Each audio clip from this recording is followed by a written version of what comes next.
ಎಲ್ಲ ರೈತ ಬಾಂಧವರಿಗೆ ಪ್ರಗತಿ ಚಾನಲ್ಗೆ ಎಲ್ಲರಿಗೂ ಆತ್ಮೀಯವಾದಂಥ ಸ್ವಾಗತ. ರೈತರೇ, ಇಂದಿನ ಜೋಳದ ಮಾರುಕಟ್ಟೆಯ ಬೆಲೆಯನ್ನು ನೋಡಿಕೊಂಡು ಬರೋಣ. ಇನ್ನೂ ಯಾರು ಹೊಸ ಚಾನಲ್ ನೋಡ್ತಾ ಇದ್ದರೆ ಸಬ್ಸ್ಕ್ರೈಬ್ ಆಗಿ. ನಾವು ಪ್ರತಿದಿನ ಮಾರುಕಟ್ಟೆಗಳ ಬೆಲೆಗಳ ಅಪ್ಡೇಟ್ ನೀಡ್ತಾ ಇರ್ತೇವೆ. ರೈತರೇ, ಈಗಲೇ ಚಾನಲನ್ನು ಸಬ್ಸ್ಕ್ರೈಬ್ ಆಗಿ.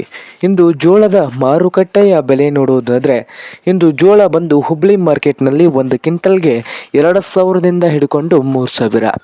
2,000ದಿಂದ 3,000 ಹುಬ್ಳಿ ಮಾರ್ಕೆಟ್ನಲ್ಲಿ 1 ಕ್ವಿಂಟಲ್ ಜೋಳದ ಬೆಲೆಯನ್ನು ಹೊಂದಿದೆ. ಹಾಗೆ ಇನ್ನೊಂದು ಮಾರುಕಟ್ಟೆ ಆದಂಥ ನೋಡಬಹುದು ವಿಜಯಪುರ ಮಾರ್ಕೆಟ್ನಲ್ಲಿ 2,700ರಿಂದ 3,000. 2,700ದಿಂದ 3,000 ರೂಪಾಯಿವರೆಗೆ 1 ಕ್ವಿಂಟಲ್ ಜೋಳದ ರೇಟನ್ನು ಹೊಂದಿದೆ ವಿಜಯಪುರ ಮಾರ್ಕೆಟ್ನಲ್ಲಿ. ಹಾಗೆ ಮತ್ತೊಂದು ಮಾರುಕಟ್ಟೆ ಆದಂಥ ನೋಡಬಹುದು ರೈತರೇ, ಸಾಂಗ್ಲಿಯಲ್ಲಿ ನೋಡೋದಾದರೆ 3,000ದಿಂದ ಹಿಡ್ಕೊಂಡು 3,700. 3,000ದಿಂದ 3,700 ಸಾಂಗ್ಲಿ ಮಾರ್ಕೆಟ್ನಲ್ಲಿ 1 ಕ್ವಿಂಟಲ್ ಜೋಳದ ರೇಟು ಇದೆ.